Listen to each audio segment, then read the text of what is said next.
Olá, seja muito bem-vindo a este canal denominado de Momentos de Reflexão. Mas, primeiro, vamos à vinheta, que é dar o tom deste canal.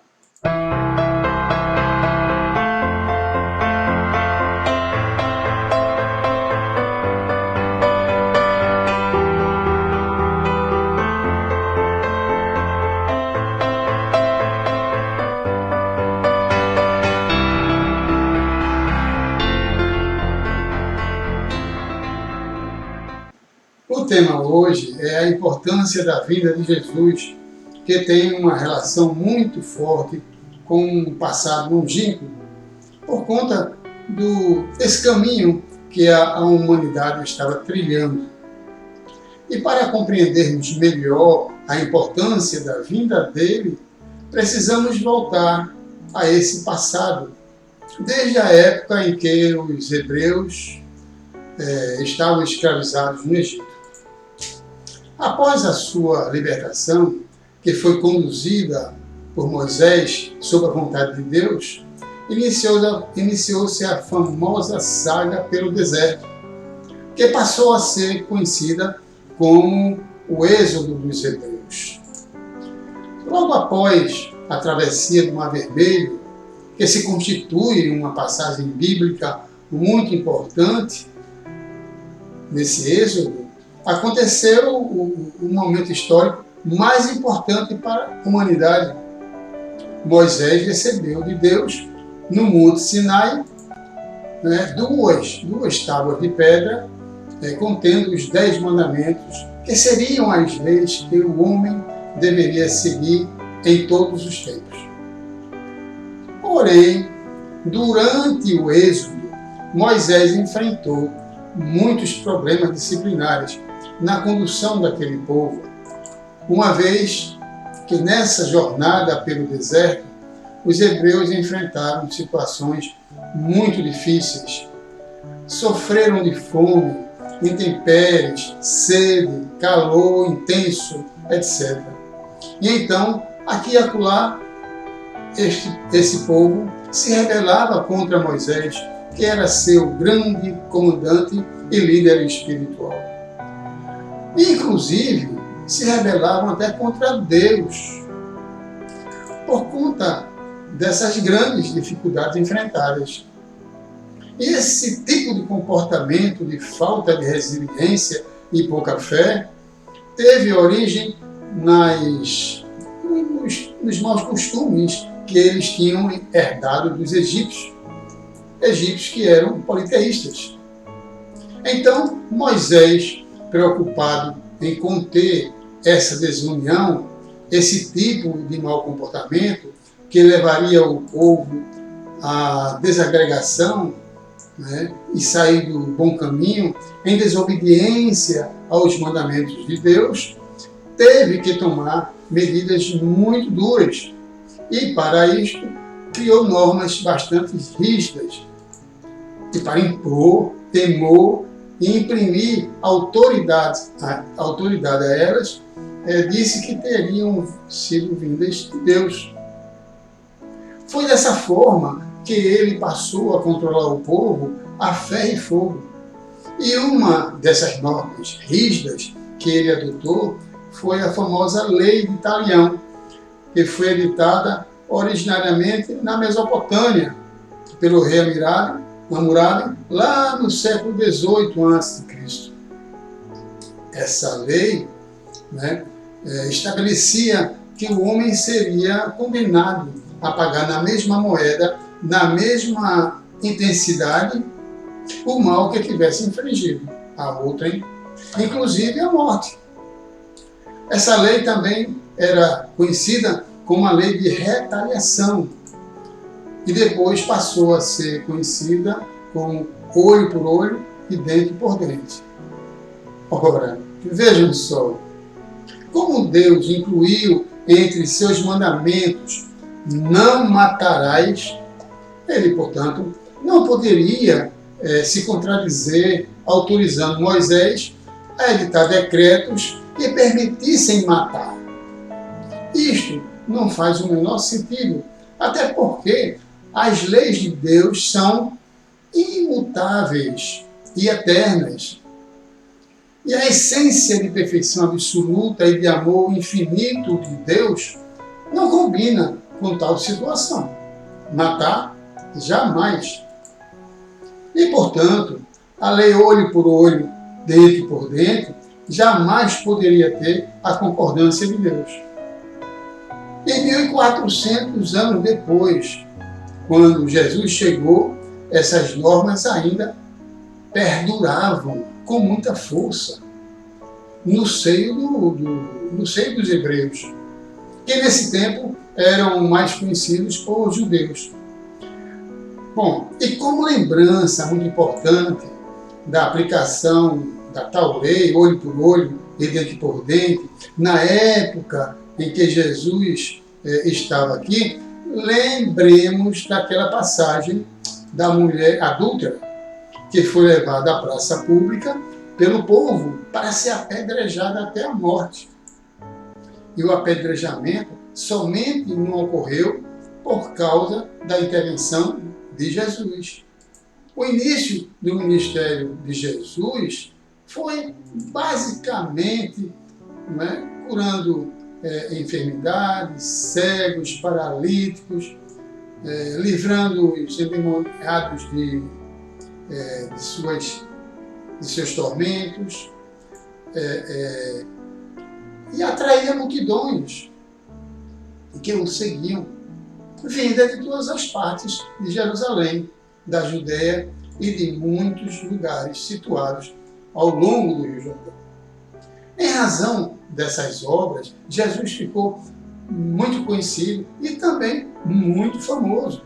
Aonde ele ia, as multidões o seguiam, o acompanhavam. Numa dessas caminhadas pela Galileia, quando ele estava acompanhado por uma grande multidão, ele resolveu subir num monte para dar mais visibilidade ao povo e proferir o seu mais longo e importante discurso de ensinamentos de sua missão, o qual ficou sendo conhecido como o Sermão da Montanha.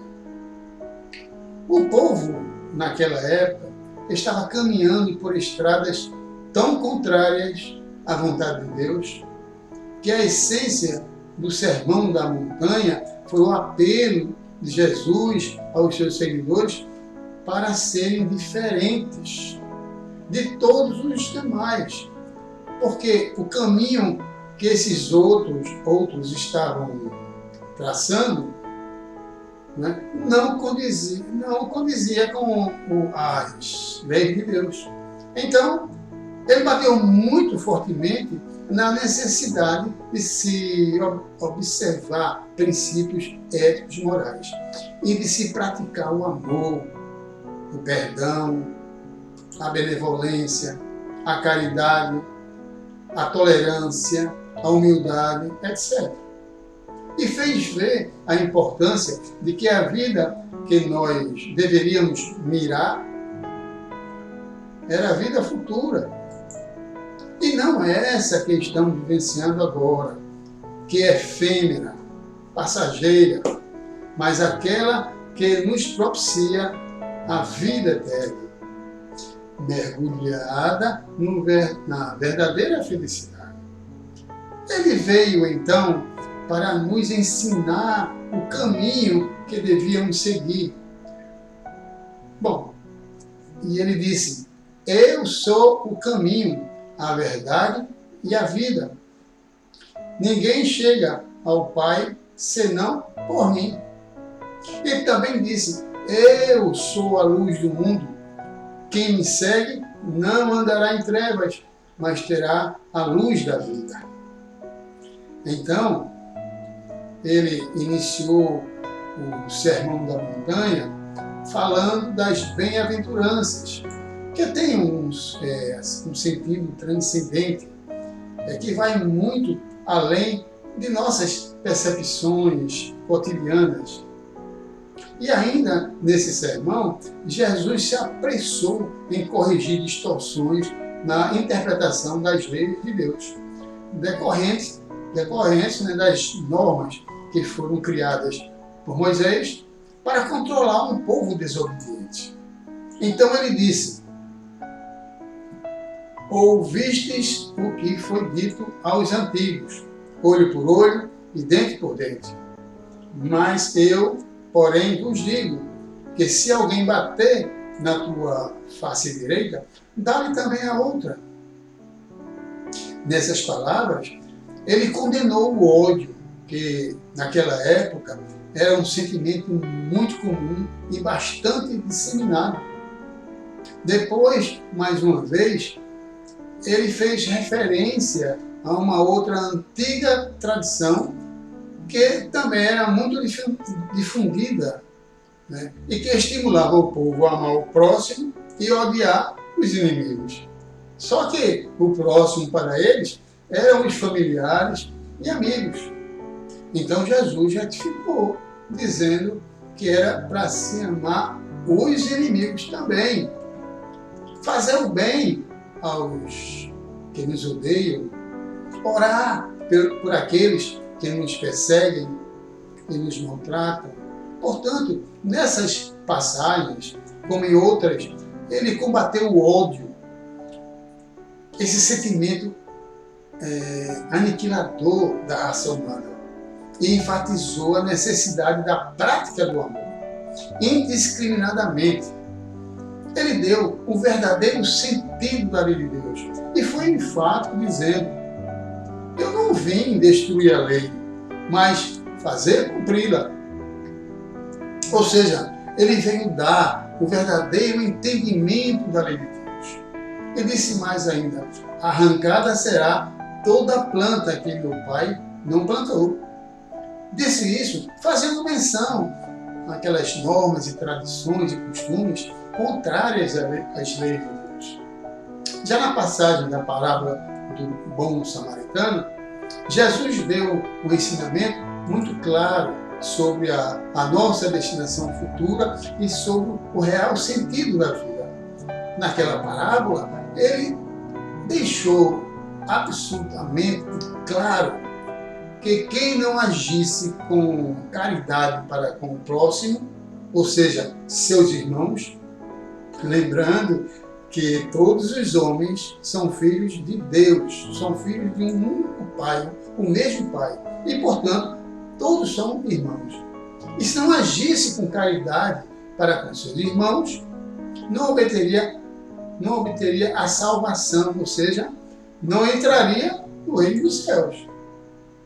Então, os ensinamentos inovadores de Jesus, que pregava o amor a todos indiscriminadamente, bem como o perdão das ofensas, a paz, a humildade, a indulgência, a prática da caridade, inclusive o amor aos inimigos, incomodaram os fariseus, saduceus, escribas, etc. Tais ensinamentos eram para estes uma mudança de prática evangélica muito diferente de suas tradições e do que eles pregavam. E Jesus, então, representava uma grande ameaça para a soberania religiosa desse grupo perante o povo. Por esse motivo, esses judeus ortodoxos condenaram Jesus à morte na cruz. Mataram o homem, mas não conseguiram destruir as suas ideias. Não impediram que seus ensinamentos continuassem a ser divulgados. Não impediram o crescimento avassalador do cristianismo. Não conseguiram calar a voz da esperança que continuou ecoando, pelo mundo através de seus discípulos e seguidores. Jesus, portanto, deu uma nova direção para a humanidade. Ele descortinou o caminho da verdade absoluta, único. Depois de sua morte, tentaram calar a voz da esperança pela violência desenfreada. E Jesus já tinha alertado seus discípulos para esses casos que iriam acontecer. Muitos dos cristãos foram mortos de formas diferentes, em praças públicas ou em arenas, aquelas arenas romanas, com requintes de crueldade, para desencorajar o povo a não seguir o cristianismo.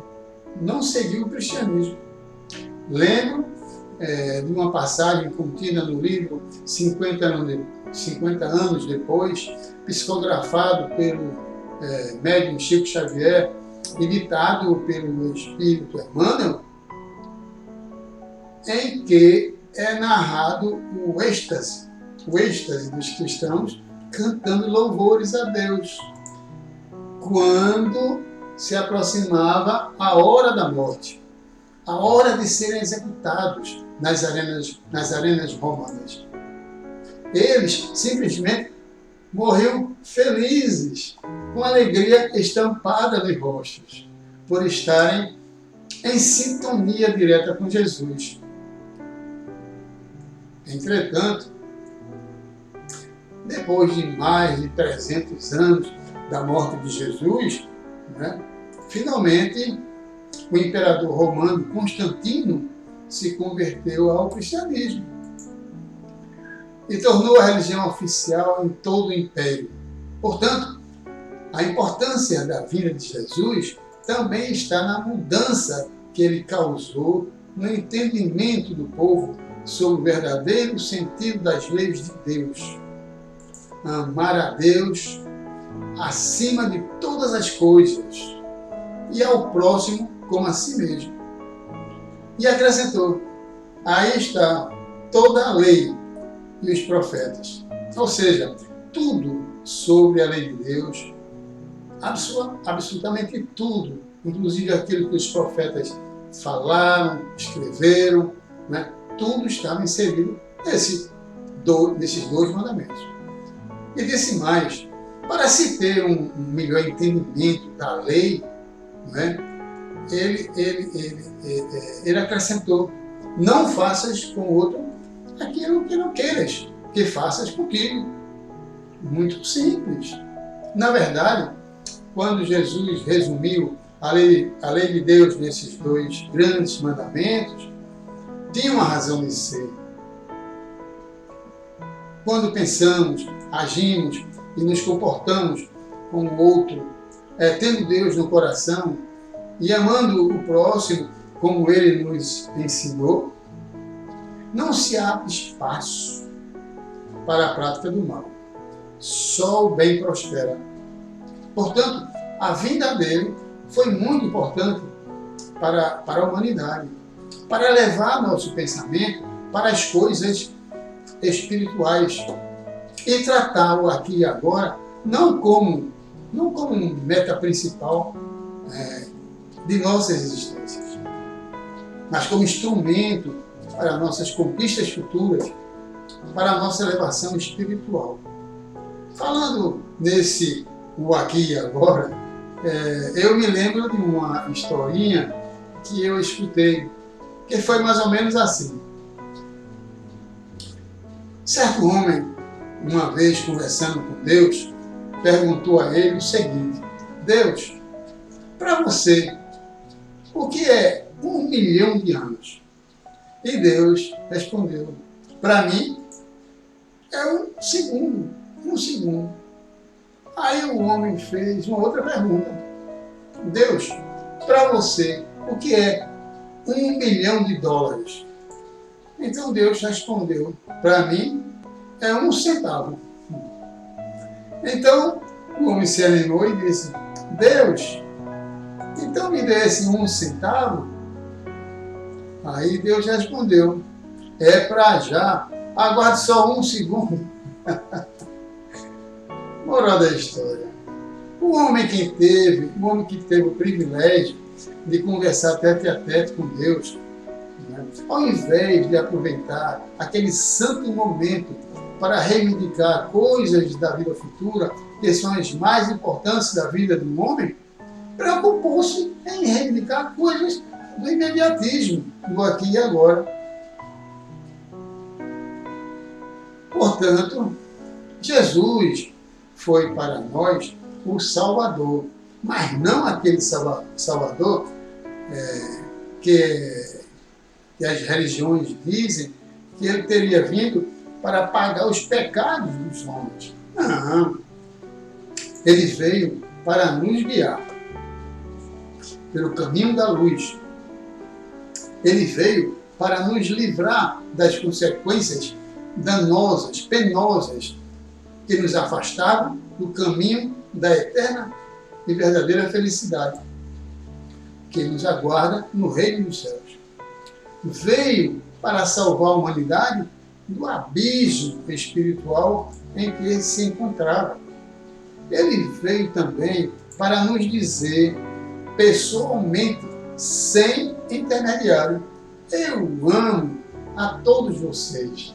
E o Pai que está nos céus também vos ama. E Ele me enviou para eu vos mostrar o caminho da salvação.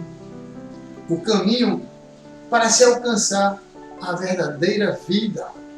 A vida futura e eterna, onde se desfruta da verdadeira felicidade junto a Ele.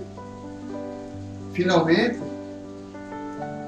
eu concluo esta reflexão dizendo que se Ele não tivesse vindo, não estaríamos aqui neste momento, agora, tentando descortinar, não é, o véu da vida futura com base em seu legado de ensinamentos, que nos presenteou com todo o seu amor. E isso somente está sendo possível porque Ele mesmo cumpriu uma promessa que fez antes de partir, quando disse aos seus discípulos que falaria com o Pai para enviar um novo Consolador, o Espírito de verdade, que ficaria conosco, entre nós, para sempre, para nos ensinar muitas outras coisas e lembradas que Ele tinha ensinado. E assim se procedeu com o advento da doutrina espírita, em que o Espírito de verdade, que Ele prometeu que viria, foi o condutor de sua codificação. Moisés, portanto, foi a personificação da primeira revelação de Deus para a humanidade. Cristo foi a segunda revelação. E a doutrina espírita foi a terceira revelação, mas sem ser personificada. Ela veio representada por uma pleiade de espíritos sob a direção do Espírito de verdade. E por todas essas coisas que aqui foram tratadas, a vinda de Jesus foi revestida da máxima importância para a humanidade. Bem, ficou claro, diante de tudo que nós falamos, diante de tudo que nós abordamos, que a vinda de Jesus teve realmente foi um presente de Deus para todos nós. Bem, se você gostou desta reflexão, dê um like, também inscreva-se neste canal e ative o sininho para receber notificações das próximas postagens. Muito obrigado a você, que a paz de Jesus nos envolva e que Deus nos abençoe. Assim seja.